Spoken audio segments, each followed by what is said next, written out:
Welcome to today's lesson on the use of dialysis and kidney transplants to treat kidney failure. In this lesson, we will explore how dialysis helps maintain healthy levels of substances in the blood and how kidney transplants offer a potential cure for kidney failure, albeit with certain risks and challenges in obtaining a donor kidney. In our roadmap for today, we will dive into two main areas. First, we will examine how dialysis works and why it is essential for individuals with kidney failure.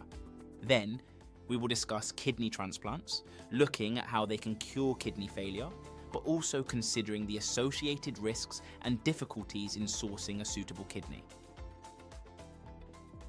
So far, you have learned about the function of the kidneys to regulate water levels and filter the blood. This foundational knowledge is crucial as it sets the stage for understanding how dialysis mimics kidney function to balance substances in the blood, and how a functional kidney transplant can restore this balance more naturally. Gaining insight into the treatments for kidney failure demonstrates practical applications of how we can manage and potentially cure complex health conditions. This knowledge is vital for developing further medical technologies and improving patient outcomes. Let's get started. The kidneys play a crucial role in our body by filtering out waste products from our blood and maintaining proper levels of various substances. When the kidneys fail, these waste products can accumulate to dangerous levels, posing a significant health risk. Dialysis is a medical treatment used to replicate the function of the kidneys and keep individuals with kidney failure alive while they wait for a possible kidney transplant. Dialysis is a treatment that mimics the filtration function of healthy kidneys. It involves the use of a dialysis machine to remove waste products and excess substances from the blood. The machine works by circulating the patient's blood through a series of partially permeable membranes. These membranes are designed to allow specific small molecules, such as waste products and excess ions, to pass through. However, they prevent larger substances, like proteins and blood cells, from crossing. Now let's dive into the specific details of how dialysis works. During dialysis, the patient's blood is channeled through the dialysis machine. The blood flows on one side of the partially permeable membranes, while dialysis fluid flows on the other side. The dialysis fluid is carefully formulated to have the same concentrations of useful substances, like glucose and ions, as found in healthy blood. This ensures that the correct concentrations of these useful ions remain in the blood.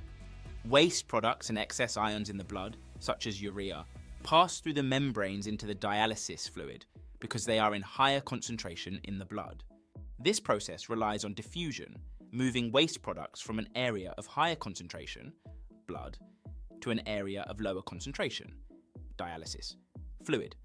Once the blood has been filtered, it is returned to the patient's body, now free of waste products and with balanced levels of ions, glucose, and other substances.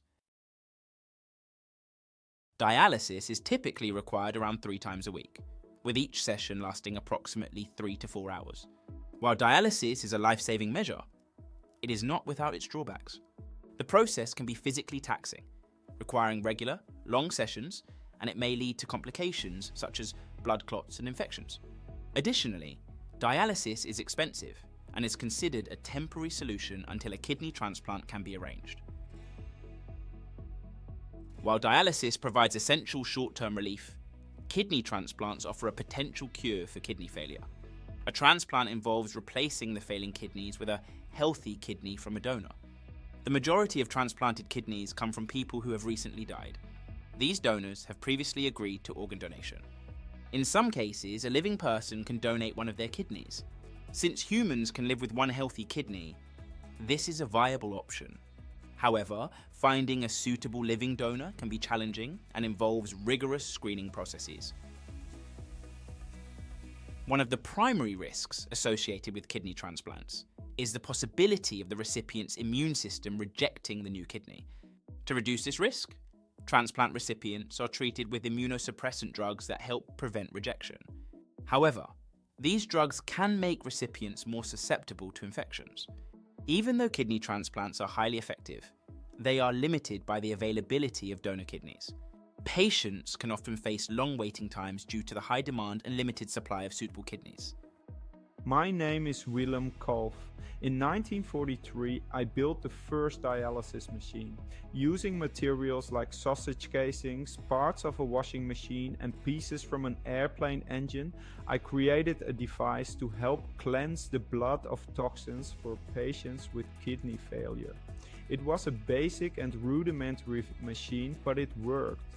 It could do the job that failing kidneys could no longer do. Though simple, this invention marked the beginning of modern dialysis treatment and has since helped save millions of lives worldwide.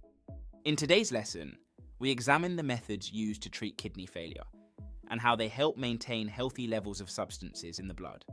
We began by discussing dialysis, a process used when kidneys are no longer able to filter waste products and excess substances from the blood effectively.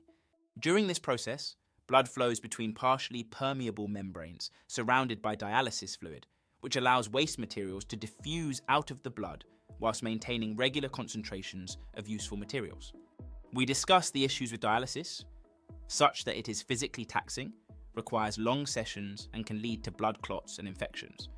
We also explored the option of kidney transplants as a more permanent solution to kidney failure.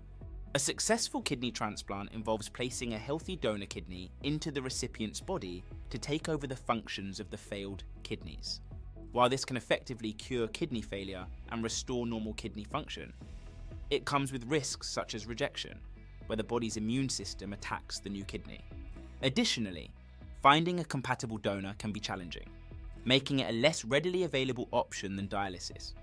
Understanding both dialysis and kidney transplants provides insight into how medical treatments manage the crucial task of maintaining homeostasis in patients with kidney failure.